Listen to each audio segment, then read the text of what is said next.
Namaskar. Hello and welcome to PGurus channel. I'm your host Sree Iyer. Joining me today is 𝗏𝗏𝗏𝗏𝗏. We have a lot of topics to talk. Let's jump right in. Let's welcome 𝗏𝗏𝗏𝗏𝗏. 𝗏𝗏𝗏, Namaskar and welcome to PGurus channel. How are you? Jai Sri Ram, Radhe Radhe sir. All good and fine by your Ashirwad and Kapap, Lord Mahaka. Namaskaram to you and all the viewers across the world.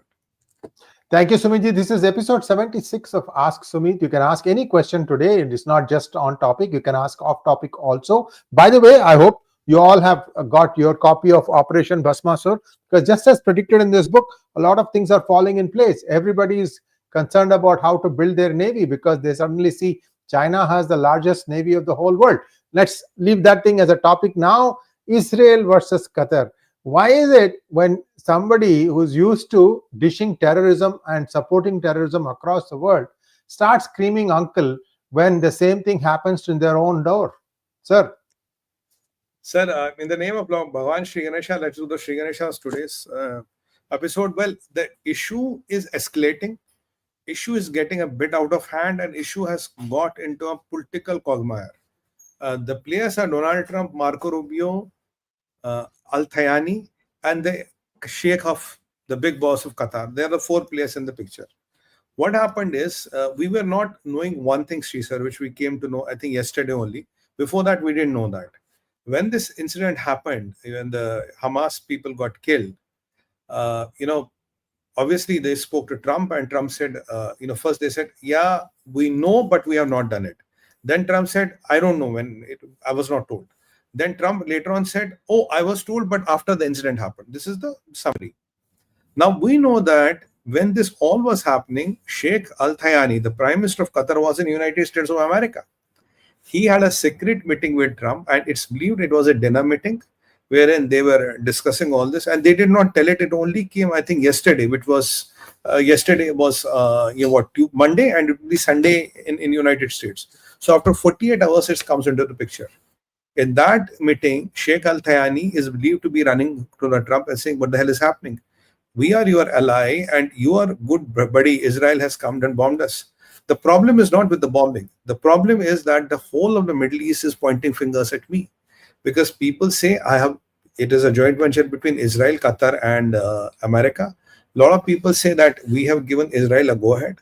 A lot of people say America has prevailed us and we have let it happen. And Saudis made a skating remark. They said, oh, 2017 you complained you don't have jets. Now you have Rafale, you have F-16, you have F-15, and you have Mirages. Where was Qatari Air Force? Why couldn't Qatari Air Force respond? Because they had asked a question when they flew over Saudi Arabia, where were you? Where was Jordan? So when all these speculations started coming, there was a lot of pressure building up that, basically there's a lot of things which are happening it's like a joint venture. Now he went to the US. It's believed they had a call with Benjamin Netanyahu. Now Trump is Trump. A lot of people say he got this $400 million gift from Qatar, and he tried to push his way through Benjamin Netanyahu. You don't attack, you better talk to me and all that. So I think when the call went there, it didn't go well. They had a lot of shouting match, and finally Benjamin Netanyahu said, look, I'm going to do what I'm supposed to do. Yes, sir. Sumiji, I need to clarify something. This airplane deal was not something that was in progress after Trump came to power. It was in progress even before, when Biden was the president. The reason is the Air Force One plane of the United States was getting a little bit old. They needed to have better technology connected. And I think somewhere somebody said that, look, we have a plane that, it's halfway there. And if you use this, you can take it from here and do whatever else retrofitting you want to do. And in United States felt that it would take less time to do that, because Air Force One it's a big thing, big deal. And it can take a lot of, hits from fire, satellite, this, that, and so on and so forth. So that's how this whole thing played out. To say that this is a gift to Trump would be probably not fair. Just wanted to clarify that. Back to you. Now, this is what a lot of allegations like this is a gift to the front. That's why I use the word allegations. Now, with all this happening, now the shouting match did not end well. So Benjamin Netanyahu ended up saying, I'll do whatever I want to do, and I'm not going to go back. Now here, Sheikh 𝗟𝗡𝗙𝗏𝗏 is very upset. He sees that what he went to US, it is not happening. And Trump doesn't seem to be in control. And then Trump gives a statement. Somebody asked him, what about the relation with Qatar? And say, You have to be very, very, very careful with Qatar, because Qatar is a very close ally of United States of America. Now, eventually what happens is, when this meeting does not go well, Sheikh flies back to Qatar. He calls for the meeting of the Arab League. So all of the Arab League meet in an emergency meeting in Doha on Monday, that is yesterday, and they discuss this whole incident. The incident is about, look, Israel attacked our sovereignty. Israel has violated all the norms, and Israel is saying that I am going to do it again, and nobody can stop me. Israel has made a clear statement, and it goes against the Arab League's decision, which was given by Saudi and Egypt, that you don't have to let people go, you don't have to do a lot of things, you can't do a lot of things. And what did Israel do? They announced this 𝗎𝗏 project, which divides the territory into two. There is no Palestinian state. Now he said that we have to respond to the Israeli aggression, and I'm calling on the world to stop having double standards against Israel. World means America also, and if you really want to settle this, the Israel has to be punished. Otherwise, we'll see what we can do. Here is a different position. The Sheikh says, his boss, will only take the legal recourse. 𝗟𝗡𝗙𝗏 says, we'll see what we can do, which includes legal and military as well. Now this thing started getting escalating, and in the meanwhile, while this all is happening, suddenly there's a lawmaker from a parliamentarian from Iran, 𝗤𝗏𝗍𝗍𝗍𝗏. He tweets and he writes to Sheikh 𝗤𝗍𝗏. He says, look, Iran can come and help you. We'll give you our Fatah hypersonic missile. What you have to do, get rid of these Americans from your here, clear your land from them, and Israel is going to kind of kind of protect you. Sorry, Iran is going to protect you. Now the Iran's army chief also says, we are going to protect you, right? And we are going to protect you, and this is what the deal is. We are going to protect you, and a Revolutionary Guard will protect you. But there's a lot of animosity. There's not a lot of trust between these people. And he says, we are there to protect you if we can throw the Americans out. Now the tricky part is that Iran is trying to get its hands warm on the fire, thinking there's a good fire, let me get my hands warm. While that still the Makkah is protected by Patriot missile batteries, because they fear Houthi missiles may still come in. Houthis tried it before, and Houthis are Shias and are controlled fully by Iran. Now with all this ended, they were just trying to humiliate Qatar, saying, let it keep our missiles, throw the Americans, we'll protect you. What is America? But the reality remains, if even Qatar tries to do it, the first people who will swindle or will swallow the Qatari government is the people of Iran. That's how Middle East works. Now here the things were getting bit out of control. Benjamin Netanyahu did not attack his statement. Benjamin Netanyahu did not say, I'm sorry for my statement. Now when the things got bad, it is believed that Marco Rubio was put on a plane along with his wife and sent to Israel. So he landed up Israel, and when he landed up, we're told he has landed up in Israel. When he lands up in Israel, so Marco Rubio is a Catholic, and he's a Roman Catholic, I believe. And what he wore that Jewish cap, what they were, the small cap, and he went to the West. And he went to the West Wall. He offered his prayers there. The West Wall is mainly Jewish, but it also has a little bit of significance for Christians, because it is believed that Jesus walked through that. So he offered his prayers there. Benjamin Netanyahu was along him. After that came the big surprise. So Rubio was asked, what are you doing in Israel? Why suddenly you land up in Israel? He says, look, I want to talk about the hostages. Out of 48 hostages, hardly 20 are believed to be alive. Israel today dismantled 16 more buildings in Gaza. They're clearing Gaza like everything. 70% of the people of the Gaza have left Gaza. 30% are still there. And they're saying we have kind of done more. Right now, IDF tweeted they have eliminated 21 terrorists of Islamic Jihad right now, a couple of minutes back. So Israel is doing what it is doing, and he says we are here to kind of maintain the Israel-America relations, which seems to have gone on a tailspin. Now the situation changes like this. Benjamin Netanyahu is here. Here is Marco Rubio. Benjamin Netanyahu repeats what he had said earlier. He said, look, we did not go into Qatar to kill Qataris. We did not go into Qatar to kill any Muslims or anything. We were there to eliminate the terrorists which were of Hamas, and America has done it. Now I have Marco Rubio standing next to me. America did it in Pakistan. America did it in Afghanistan. If that was not violation, this should not be violation. In fact, I am telling you, you should not have double standards. You are telling me the world should not have double standards against Israel. I am telling you, you should not have double standards. Because what America did for the national interest, I exactly did. So I have nothing with Qatar, I say. But if you keep terrorists, I will go to anywhere in the world and hand them. Now he has increased the scope beyond the world. I'll go to the world and hand them. Here the things change, because here Pakistan also comes into the picture. It is believed, remember those people who did the Russian carnage to Islamic terrorists who attacked Russia twice. They are in Pakistan. A lot of these people, when you find them nowhere, they end up in Pakistan. So even Pakistan, maybe one day it got, and last time they reached Marshad.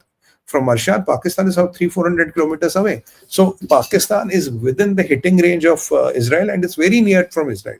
I think it's a closer hit than going to going to Qatar.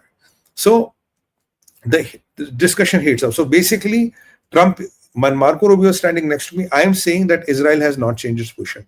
Now this has irked Qatar furthermore. They are saying, look, we have to settle this, but the Sheikh is saying, the boss is saying, look, no, we don't go to it. We will find the legal recourse. So there is a kind of this Israel versus Qatar is becoming more of an ego tussle, and there seems to be a difference between 𝗥𝗘𝗙𝗪𝗖𝗍, the prime minister, and the Sheikh. And the prime minister and the Sheikh, there's a difference how they are both looking at. Arab League, as usual, Iran is saying that we should, though Iran is not part of the Arab League, let me tell you, but Iran is saying we should get all together, we should get all Muslims together, and we should defeat Israel, and we should teach Israel a lesson. There were also talks of Egypt suggesting a combined, Arab League army, which will kind of go and settle Israel once for good.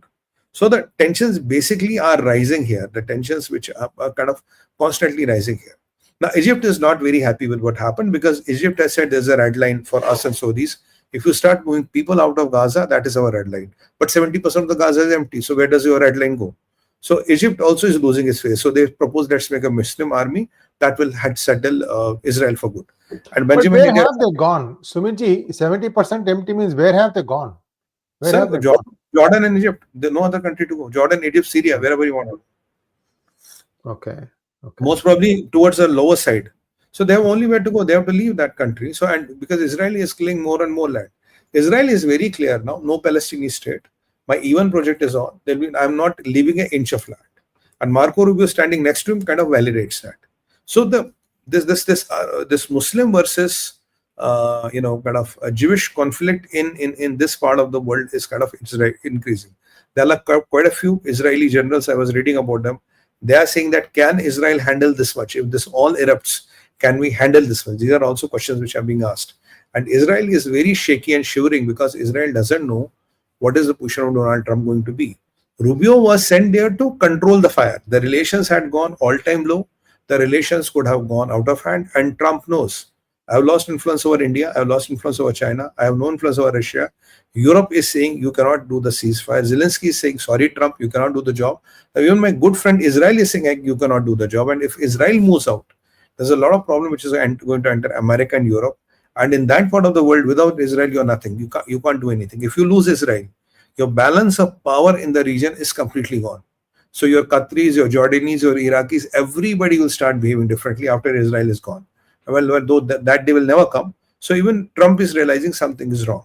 So you can be good friends of Qatar, but at the same time, you cannot antagonize the biggest of your ally, which is Israel, all-time ally. Now, the dogma is very simple. Israel maintains its position, what I did is right. I did on my own. And I'm going to do it again, not only in the Middle East, I'm going to do it anywhere in the world where I find my 𝗥𝗙𝗄𝗧 hiding. So this kind of sets the paradigms in a different position. So that's why this whole debate is heating up. Now, Arab League came and said, we want to have some tangible outcomes. But as far as I have studied Arab League, there is no tangible outcome except double standards. And we have to really think of a tangible solution, which Egypt proposed Arab League army, a joint army, which will be in the Middle East and which will protect Middle East from all kinds of invasions and threats. But if you look at the Middle East, the undercurrents between these players are so high, the trust factor is so low, and there is so much of, I would call, competitive inhibition between these players that none of them really trust each other. Now, this all may look good on the paper, but how much can you put on the ground? That is something which is really to be seen. That is our part first. That is broadly where we stand on the Middle East. That is what Israel versus Qatar is happening. I would conclude by saying the escalations are rising, because Arab League realizes once every Gazan is gone out of Gaza, there is no coming back, because Israel is dismantling each and every building. So if each and every building is dismantled, where are you going to come back? There's no home. Even if you want to come back, where is your home? There'll be nothing. There'll be a bunch of rubble. So this is very clear. And even right now, they have eliminated 21 terrorists of Islamic Jihad. Just a couple of minutes back, they tweeted. So Israel is doing what you are doing, and Arab League is worried that time is running out. So they don't know, can they really go on and take the might of America? Do they want to upside America? Do they want to have this conflict with America? And Iran and Qatar always have this bone of contention. That is 𝗟𝗡𝗏 Air Base in Qatar, which Iran sees as its biggest threat to its sovereignty. And Israel sees, because of this base I'm in the game. Qatar sees, because of this base I'm in the game. So Americans are here. That is why my sarkar is safe. I am safe. If Americans leave, these are the people who will come and swallow me. Between Saudis and Iranis, I will be swallowed, and कहते हैं ना 𝗥𝗘𝗏𝗏𝗧𝗏 कर लेंगे मेरा. That is what they are going to do with me. So it's a very complex situation. Let's see how it happens. Let's see how much can Benjamin Netanyahu go. But the moot point is Rubio coming there is to salvage the relation. Now moving to the next point is Chinese Tango. Now there are a couple of things which have happened.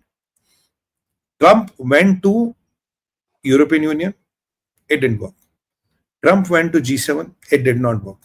Trump then went to NATO. Yesterday he started saying, or yesterday with this, I'm just, excuse me for the time zone, because the time zone in India and America is different. He started saying yesterday, let's put now 100% sanctions on India and China. I want NATO to come along with me.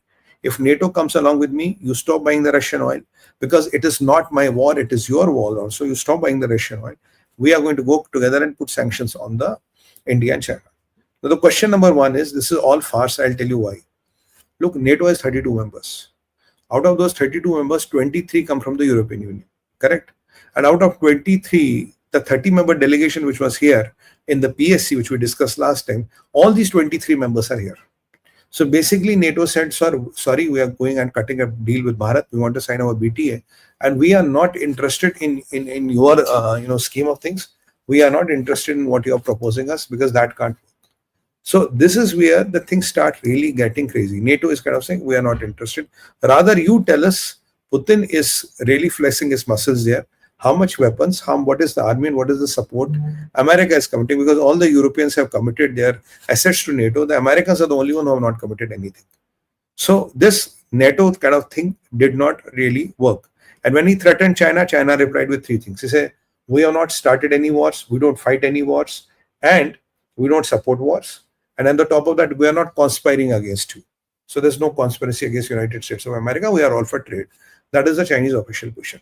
Now the most oxymoronic thing which you could ever hear is, I am the president, I'm saying, okay, I'll put 100% tariffs on you. Good. Now, at the same time, within 12 hours of that, my trade delegation is meeting your trade delegation in Madrid, and we are trying to cut a trade deal.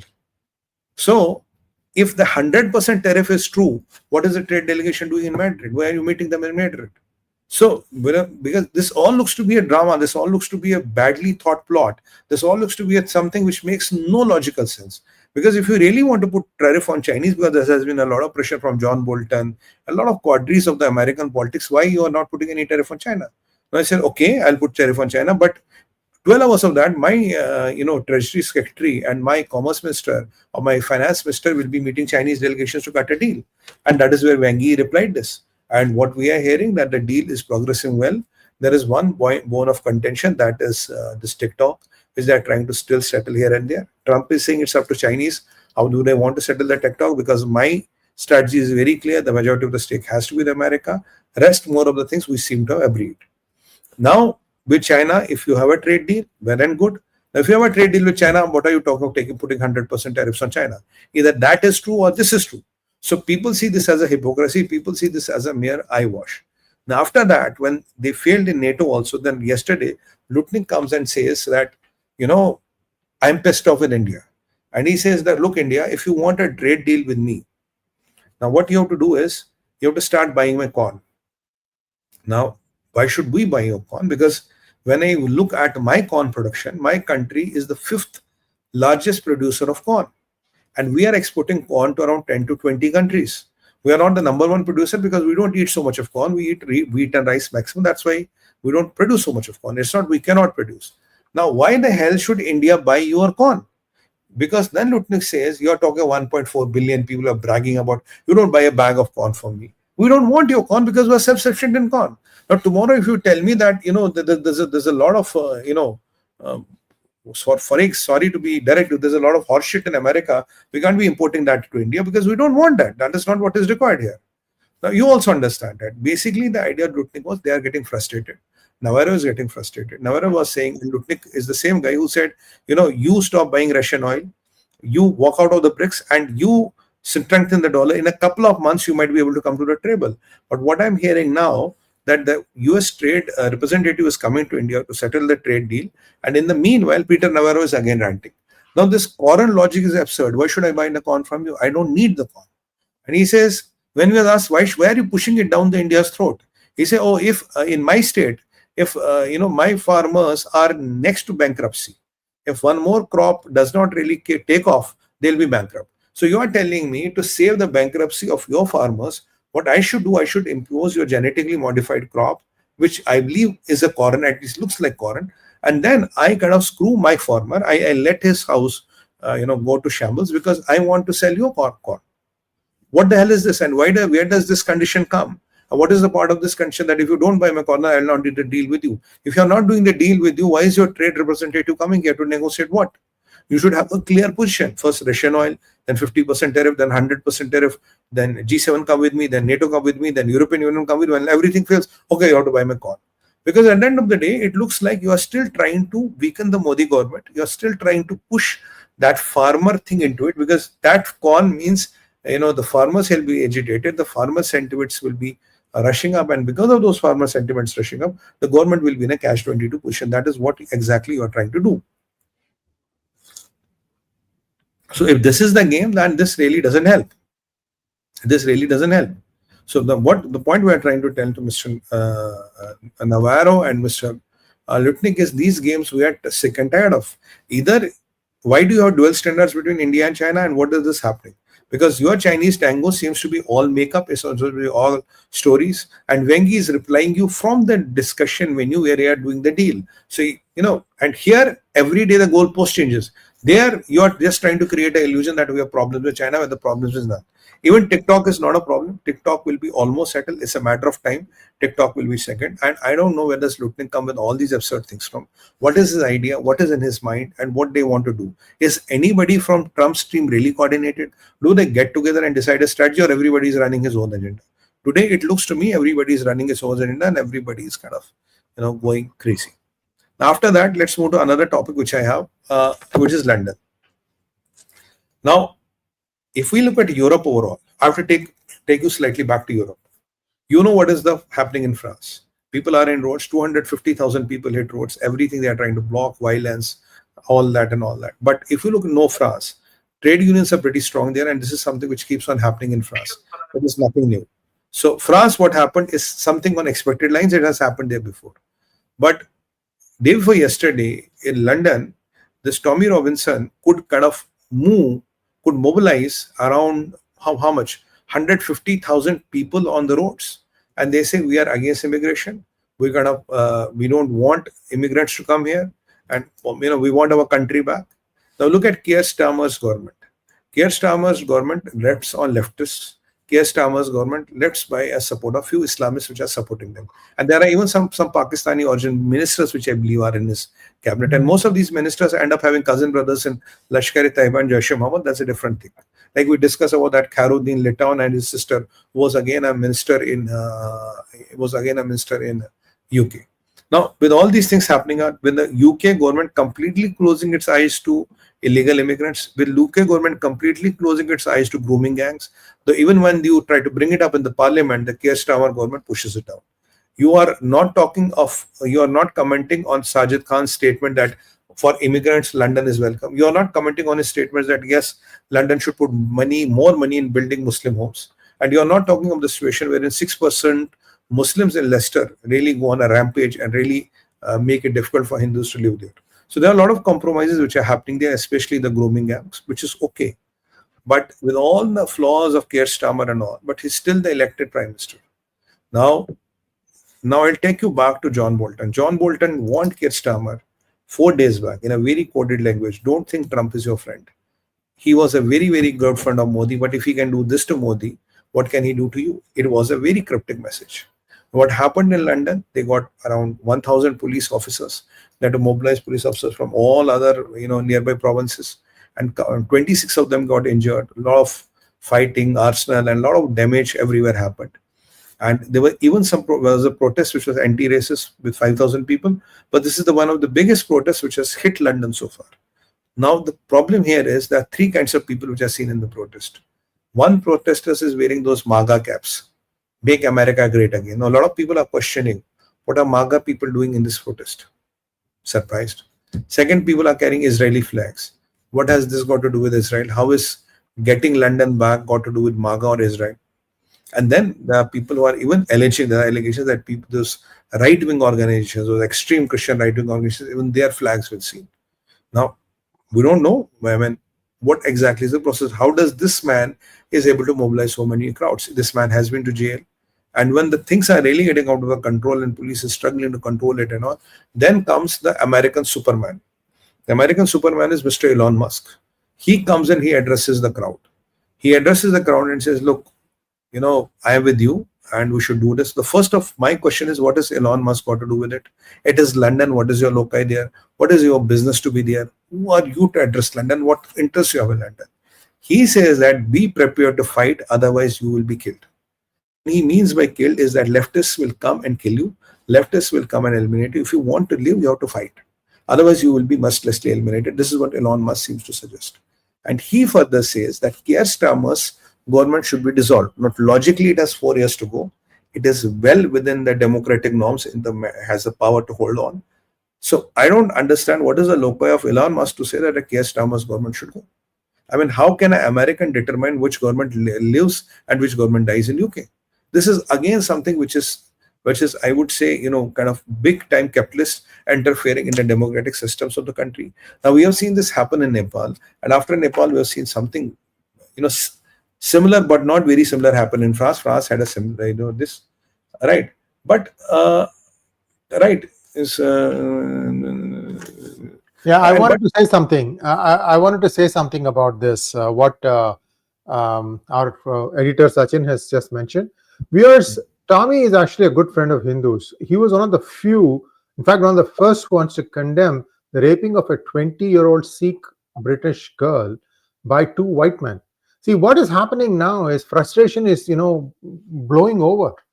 And he was one of the first ones to say that I categorically, you know, condemn this, and we need to be able to, you know, this is a community that punches well above its weight, and they are law-abiding, and they should be cherished for what they are.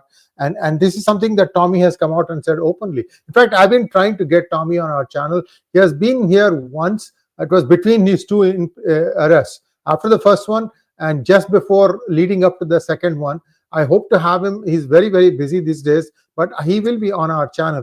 My point in all these things is, you know, immigration legally done is all right.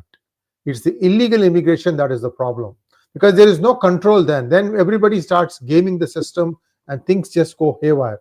𝗏𝗍𝗏, let's get back to what you're saying, and sure, we will continue this, and then afterwards we can take some questions. Go ahead. Now, once this happens, I don't understand what's the loci. How can Elon Musk say dissolve the government? Because logically, you have no loci there. It's none of your business. It is between the people of UK what they want to do. So I see it as a blatant interference of American tech into a democratic country, which is not appreciated, because don't think it will only happen in UK. If it happens in UK tomorrow, they will start interfering here. Because a lot of people want Modi government to go. A lot of people want Modi to be out. It's as simple as that. So is this model being tested in UK? Are they testing the waters in UK and saying, how does it go before we go and hit something bigger? Now, there's an interesting coincidence. Remember what John Bolton told Keir Starmer: don't trust Trump. Modi was his very good friend. This is still you can do. It doesn't matter how good your country has relations with America or how good your friend is with Trump, because he's whimsical. He can do anything, whatever he wants. Now, what is happening today? From 16th to 18th, Donald Trump is going to be in UK. Just before Donald Trump arrives in UK, the UK is in a all-time big worst situation and the biggest protest. Now here, when people start joining the dots, and which I think is right, what were the MAGA caps doing there? What is the business of MAGA people there? So it can be natural, it can be orchestrated, it can be because UK is trying to cozy up to India, UK is trying to do a lot of things, UK is trying to take different decisions, and it can be also a danda, you know, a stick, because 2 days, I think yesterday, Europe said that, Mr. Trump, your efforts of negotiating Russian and Ukraine peace deal have failed. Zelensky said Trump cannot negotiate the peace deal because these all efforts are gone. Zelensky said Putin will not stop without capturing entire Europe, and we have to be prepared to fight till the last soldier. And that can't be completely untrue, and that is what I always said, that is what Putin will do. And now Russians say to this war will not stop unless and until Europeans have the patronage of America. So it is getting into a very, very difficult situation where the Europe is going and how the exactly things are happening. And now Trump came and said, look, it is not my war, because he was very pissed off with the Europe's response, what they have been commenting, and they have not been supporting on India and China, especially on India. Now he's saying it's not my war, it's Europe's war. And it did not happen because of me. I did not do it. The people who are responsible for it are two. They'll be surprised to know what are the two names. I thought it will be Putin, it will be, everybody. He said, no, it's Zelensky and Biden. Suddenly, Trump realizes Zelensky and Biden were responsible for it. Even Putin is not responsible for it. So now there's a rift between NATO and America. There's a rift between America and NATO. There's a rift between Europe and America. So even now, these NATO guys, after the Poland kind of evoked Charter 4, they have started contemplating and talking what should be our next plan of action. How are we going to manage the situation, and what exactly are we going to do here? Because the situation seems to be getting out of control, and Americans are not committing anything. What is 𝗏𝗃𝗃 telling you? 𝗏𝗃𝗃 is telling you this is European, this is Ukrainian military, this is Russian economy. We have to see which conquers first, European military or the Ukrainian military or the Russian economy. But even if you want to conquer the Russian economy, it will take you a few months or maybe a year or two. But do you have that much of time? Does Zelensky have that much of time? And with France getting out of the gear, with UK having problems at the doorstep, with Italy kind of backing out, Germany not in the best of the health, and Spain is not such a power, the backers of Zelensky in Europe are fading out. And when the Operation 𝗤𝗏𝗏 is happening, all these people are really, really worried, that terrified by the show of power by Putin. And Putin is very adamant. He's very direct now. He doesn't give a shit. He's talking very direct. Look, this is what I'm going to do. And anybody who kind of interferes will be my target. So the Baltic countries are worried. Which we discussed about the Slovakian corridor, that's a problem which remains. He has deployed Orsniks in Belarus, and America and Trump is not committing anything on the Charter 4, which has been evoked by NATO. And rather, what they are bothered about, whom we have to put tariffs on whom, and I want to put tariffs on you, but at the same time, you are on a negotiating table with me, trying to finalize a trade deal. So even with India, we are getting all confusing signals, because we don't know what Navarro is saying, we don't know what 𝗥𝗡𝗏 is saying, we don't know what Scott Bessent is saying, and we don't know what Trump is saying, and we don't know what 𝗏𝗏𝗏𝗏 is saying. I think Rubio still is very sane. J.D. Vance still is very sane. I think minus Rubio or J.D. Vance, we hardly see anybody who's maintains their position. We hardly see anybody who's still talking of any sanity in Trump's cabinet. To me, it looks like a group of cheerleaders who are competing with each other, who can shake those pom-poms very aggressively, and who can get the camera attention. I think that is what it looks to me. Bharat has kept its options open. Bharat is very clear. We want to do the trade deal, but we have our red lines. What 𝗏𝗏𝗏𝗏 was trying to do yesterday, he was trying to breach that red line. Because if you know that your trade delegation or your trade representative is coming here for negotiation, why did you bring corn into the game? Don't you know we are exporting corn? If a country is exporting corn, why the hell should we buy your corn? How does corn make or break a trade deal? Because you want to basically weaken the Modi government, you want to make it a farmer issue, because anything to do with agriculture will become a farmer issue. And when it becomes a farmer issue, exactly the CIA playbook will start opening up. CIA has a very different playbook which opens up. By the way, in Nepal, a lot of people are worried, what is going to outcome. Even that the new prime minister, which has been sworn in, that 𝗏𝗏𝗏𝗏𝗏𝗏𝗏 Gurung, I think a lot of people who are his supporters, they were protesting yesterday, saying this lady should resign. She is not the right prime minister. So it is exactly in the Bangladesh way, where there is no consensus. Who should be the prime minister? Gurung should be the prime minister. I don't know who should be the prime minister. So everything is being done in India so that there is a big turmoil or a big agitation which starts. And based on that, as this kind of a situation will come up, and a new alternate leadership which will come up by getting on the roads and mobilizing crowds for a few days. And that is what are the plans of mobocracy taking over democracy. And I completely do not agree with Elon Musk. I have no idea how can he say the Keir Starmer's government should be dissolved. What is his right? What is his loci? I have no understanding. I don't know what is he going to do. I mean, whatever it is, it's between the people of UK. Let them decide what they want to do. How can Americans interfere there? What is the business of Elon Musk? These are some of the things which are baffling, sir. Nepal is getting unstable again.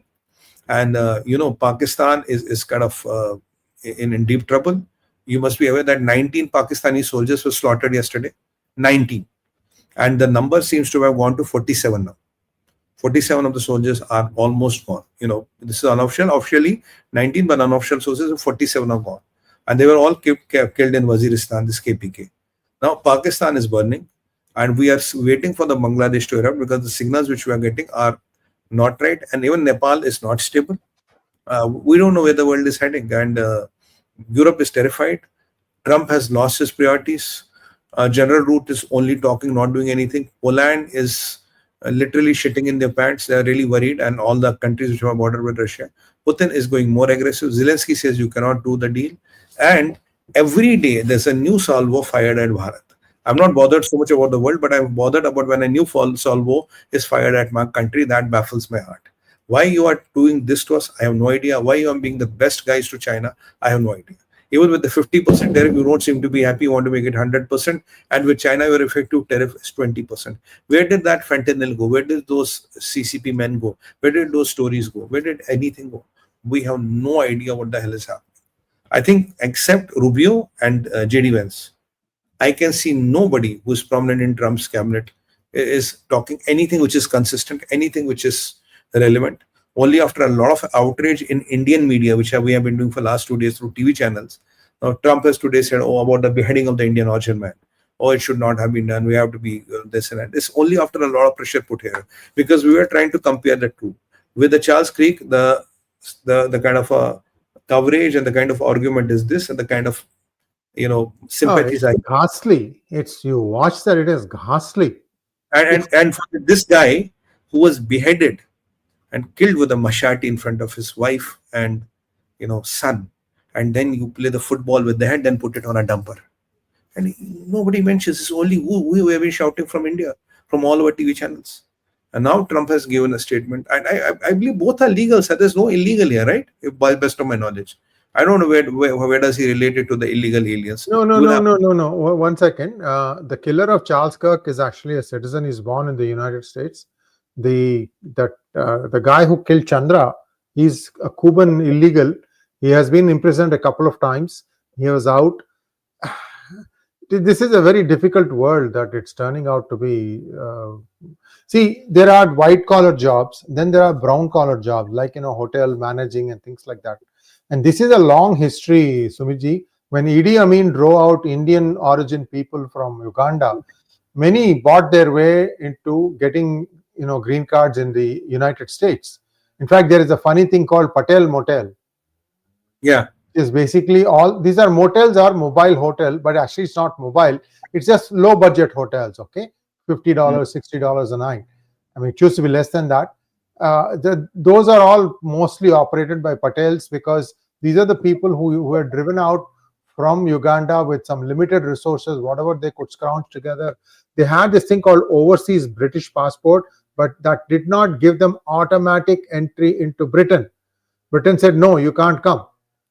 So these guys had to settle for America, and I think they have done extremely well. There are many chains now which are run by these families, and they've done extremely well. So this is unfortunate what is happening, and I'm glad that Trump has at least finally acknowledged.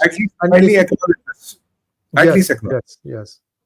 So let's go to some questions, Sirji. We have one last suggest to make, sir. Another gruesome incident which happened yesterday. I think there was a Sikh sister which was raped multiple times, and she was told to go back to India. I mean, some couple of white guys raped her multiple times and told her go back to India.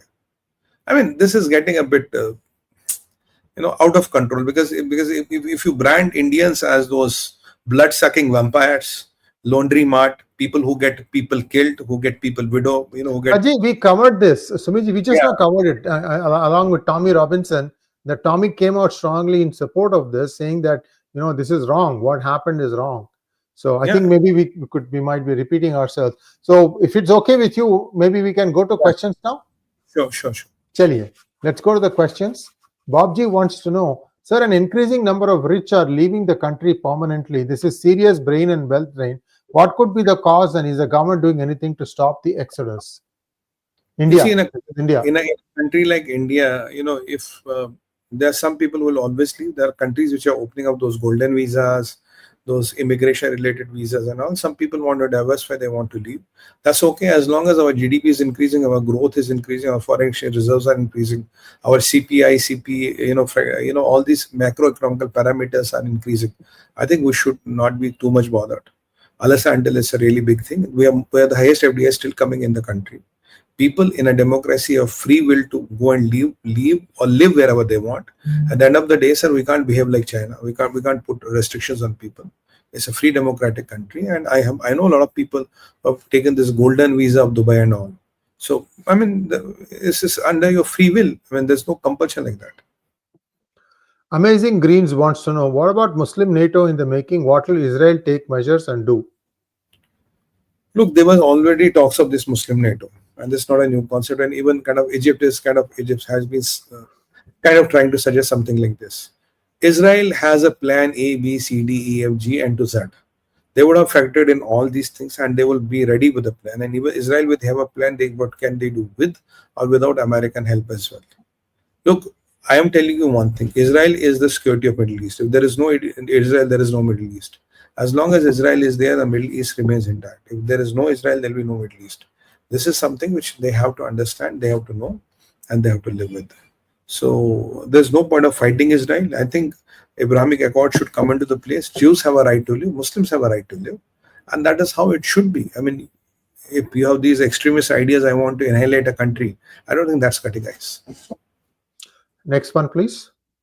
𝗔𝗡𝗻𝗂𝗍 wants to know, has Qatar credibility as a neutral country in Middle East down the drain with the airstrike by Israel?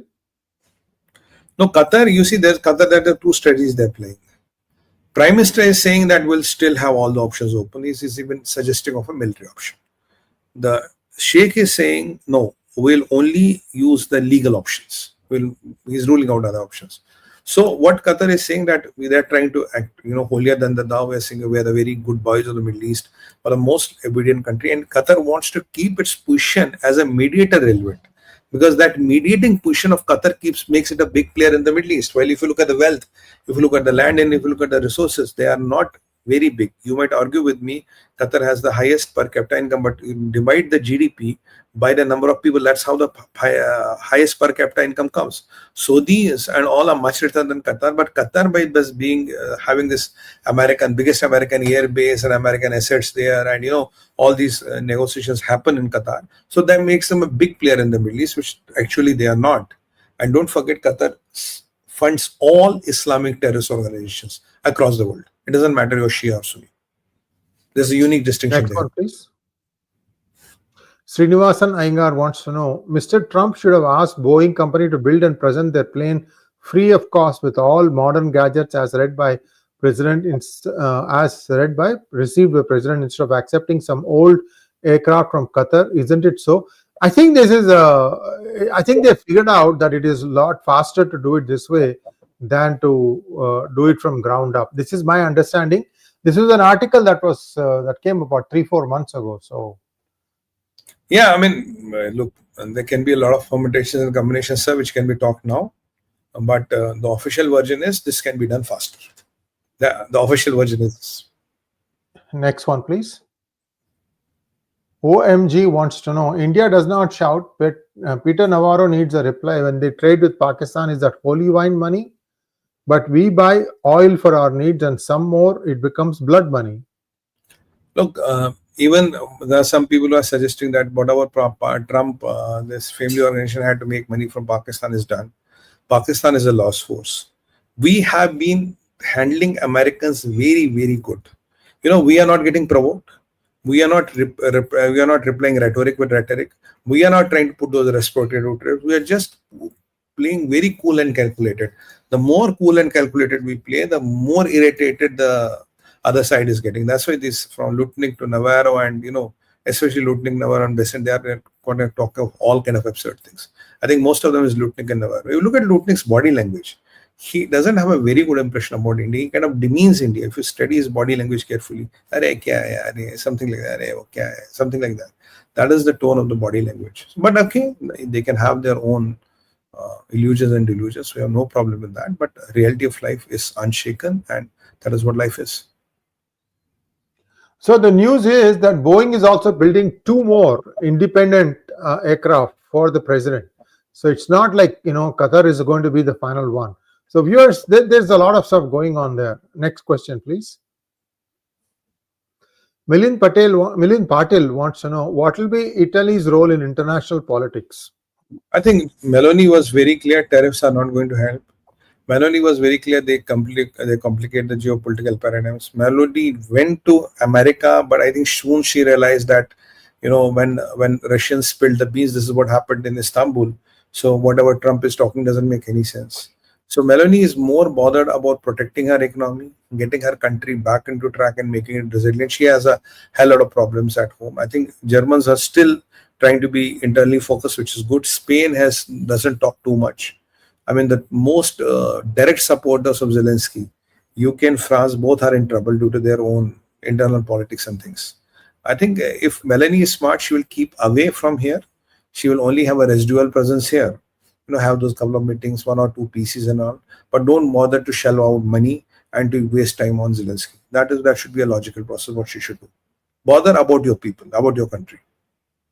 Skeptic wants to know, there's an agricultural crisis in Russia. They'll need corn. Take your cut and supply them. Yeah, I don't mind. If Lutni can sell corn to Russia, why not? If there's a crisis, please go and sell all the corn to them. We have no problems. Though we can kind of also sell our corn to them.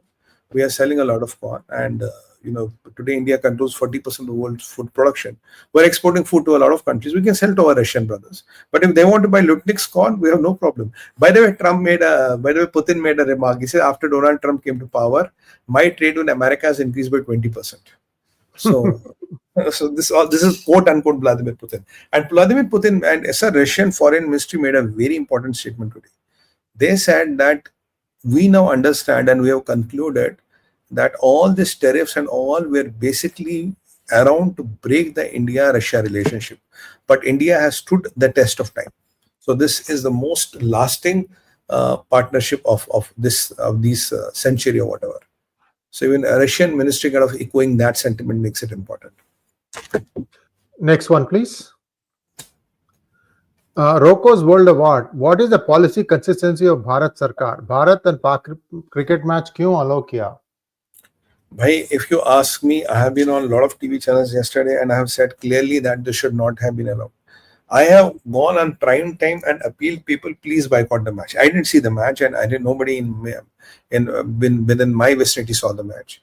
And if you look at the TRPs and all, they were quite messed up. Still, I agree, if the match could have been stopped. Still, I agree, we humiliated Pakistan, not only by defeating, but not shaking hands. So Pakistan is pissed a lot, which is basically to give them a taste of their medicine. I think if Pakistan has humiliation, they should never come and play India. But the problem is, even if they lose, they get this much. If they win, they get slightly more. For Pakistan, it doesn't matter. Yeah, the humiliation is there. Yeah, the captain said the match is dedicated to the Indian Army, to the Operation Sindhu, to the victims of Pahalgam. We state in solidarity. I'm not a cricket fan, as you all know, and I don't have any great hopes there. But I think with this breed of cricketers, which I'm seeing, this Yadav, and all, I at least see a hope of nationalism in them. I see that thing in him. He says, I don't want to shake hands and all. There have been players before him who wanted to hug the Pakistani captain, shake hands, have a picture with them. At least that seems to be departing. That is what has sent chills down the Pakistan. Yes, I agree, BCCI could have done more. Yes, I agree, ideally this match should not have happened. Yes, I agree, in the future matches should not happen. And even if, Asia Cup goes here and there, how does it matter? Magnet Ranga wants to know, protests against immigrants seems to have started in parts of Europe. How effective can the nations be given the large percentage of such refugees? I think it is moreover about the illegal immigrants, sir. There's more about the immigration which is designed to change the demography. It's about those more immigrants which come to your country and siphon your system and kill your system and cannibalize your system and make a living. It's about that immigration. When you come to a European country and have 17 children, and for every child you will get 600 euros. I mean, this is where the system starts failing you. Yes, immigration of qualified individuals, immigration of individuals with highly skills, and the immigration of individuals which are needed by that country will always be there and should be there. But these all immigrations where these games are being played, that is where the problem seems to be. That's where the things seem to be getting out of control. And in due course of time, we'll settle it. But by the grace of God, India is such a big country, we don't need immigrants. We can manage on our own. Srinivasan Iyengar wants to know, why can't Europeans talk directly to Putin and sort out all issues amicably with security guarantees, which will be win-win situation for all? After all, Russia is also part of Europe. Srinivasan, it's Europe that betrayed Putin. They had these two accords, Minsk I Accord and Minsk II Accord, both of which Putin signed. But these guys never wanted to implement it. That's why the whole problem started. I think you are right. The long-lasting solution would be they have to talk to Europe, because Trump is telling them it's Europe's war.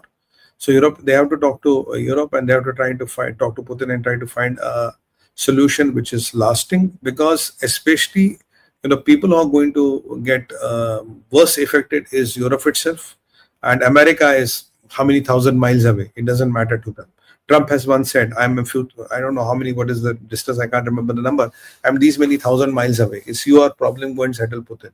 The problem here is that Europe has to get down from the high horse. The security guarantees have been railed down by Russians, which are quite reasonable. If Europe gets into consensus that these security guarantees are okay, I think we can stop the war next day. Next one, please. Explore World wants to know, will they also oppose Christian immigrants from India, or will they pursue non-believers to become one of them and then apply for immigration? Well, that's a very tricky question. UK by constitution is a Christian country. So maybe Christians get some kind of a priority. I don't know. But logically, I still believe if there are Christians who are very well qualified, I think if they get a priority over a Hindu or a Sikh or a Muslim, I won't be totally surprised. That is a possibility within the system. But let's see. But I think as long as the immigration is based on skill and need and based on merit, that should not be a problem. But those illegal immigrations and those, where you infiltrate your people to change their demographies, that is where the problem arises. Next one from Anjali Agarwal. Thanks for good discussion as always. What is the impact of Adani closing the Indian ports to sanction Russian oil tankers? Thank you. What is the impact of Adani closing Indian ports to sanction oil tankers? Look, there will be always ways to do it. Maybe Adani ji doesn't want to get into trouble. They may sanction the Adani, and his interests across the world might be kind of impacted. But if Russia sends us the oil, there are a lot of government ports where the oil can be taken out, and government ports can still manage it. Adani ji might look into his global interests and take a decision, but government will look to the interest of the India, and I think we have options, right? And as he has barred entry of tankers that are sanctioned by Western countries to all its ports. Okay. Next one, please. As an ardent supporter of Bharat and Hindutva, the stance over boycotting cricket is a little immature. We beat them. They were chants of Bharat Mata Ki Jai and Jai Sri Ram were music to ears. Look, this is not what I want, Maheshji. If you look at Mr. 𝗟𝗏𝗍𝗍's wife, who unfortunately lost his life, and if you talk to the martyrs, if you talk to their families, I was on a TV channel where one of the brothers was there, and if you look at their sentiment, and if you look at the people who are losing their lives in protecting our motherland, it's not a question of beating them or losing them. There's X amount of money which goes to them, and these idiots, these rascals, this money is good enough for them to keep on doing jihad. One of their cricketer, Rashid Atti, was saying, if you're not shaking hands, well, let's do a war. I mean, that war mentality, that jihad mentality doesn't go. Bharat Maa Ki Jai we can still do here, but we don't need to pay money to Pakistan to do that. That is where the problem is. There were a lot of suggestions. Even the match is a compulsion, do it. Don't broadcast it. I mean, my INB ministry was requested, don't allow the broadcast to happen. And even those, I would even question those broadcasters who did it. I will question the Indian players who asked to play. I will question those sponsors.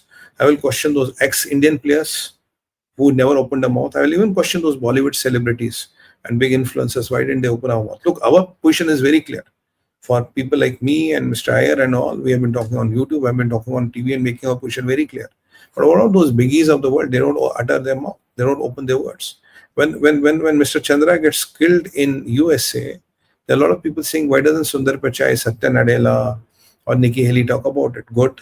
But when we play with Pakistan, why doesn't Sachin Tendulkar, Mahendra Singh Dhoni and Virat Kohli talk about it? Why we have double standards? Why does Amitabh Bachchan or Shah Rukh Khan or Akshay Kumar or whoever doesn't talk about it? Why don't they talk about it? Why only people like him and me do all the talking? At the end of the day, they're much bigger influencers than us. Yeah, Sumiji, I must add one thing. Somebody put a snarky comment that why is PGurus keeping quiet on Chandra's killing? Actually, we did not. We were one of the first ones to report it. Talk about it. Unless you see each and every video of PGurus to the end, you wouldn't know if something has been covered or not covered. In fact, we also reported about the suicide of an H1B engineer. He has left behind his wife on H4 and 2 children. And I had said that it's very regrettable that this happened. This also happened in Texas. The murder, the beheading also happened in Texas. I mean, we do cover almost all these things at the very, very beginning itself. So don't blame us unless you've seen everything, guys. I mean, what is in it for us not to cover? We are the voice. We are your voice. We are ahead of the curve, faster than anybody else. We are always ahead of the curve. Absolutely. Venkateshwar Narayanan wants to know, Qatar always against India, then why it supports them? But sir, the problem is very simple. Energy dependence, diaspora dependence. And these are countries where they have kangaroo courts. They can find any day 20, 30 Indians and put them on a death penalty for anything. What we saw with the Navy matrons, which happened, they were lured there for a job and suddenly they were arrested and suddenly they were facing a death penalty. Then you will expect Modi ji and Dr. Jaishankar to do the magic. So just not to enter those situations, we are doing it. And even let me remind you, sir, first MEA reacted to that, then Modi ji had decided not to. But when Mr. Pinarayi Vijayan started saying, oh, why are we doing deals with that genocide happening and all, we're betraying Muslims, we're betraying Palestine, then I think Modi ji kind of thought of let me give a call to the Sheikh and at least kind of make it even.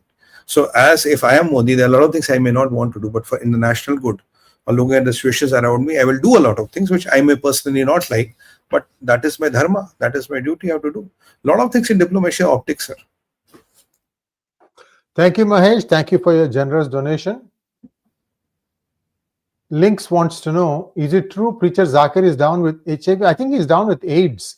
HIV is the first phase. I think AIDS is, he's almost dying or dead. I think I was hearing the allegations his wife and his daughter and his daughter-in-law, a lot of people seem to have this disease. Seem to have the allegations. We don't know how far they are true, but these are getting more widespread by the day. Thank you so much, Sumiji, and we'll be back again with Sumiji tomorrow in Hindi at 9 p.m. Namaskar. On that note, brothers and sisters, please like a button, important hai. Please press the like button. Like, share, and subscribe. Press the bell icon. Subscribe to all the 4 channels of PGurus so that you don't miss anything. You keep on getting the updates. On that note, I have to thank you and know you are going to support us as always. Bharat Mata ki jai, Vande Mataram, Om Namah Parvati Pataya, Har Har Har Mahadev.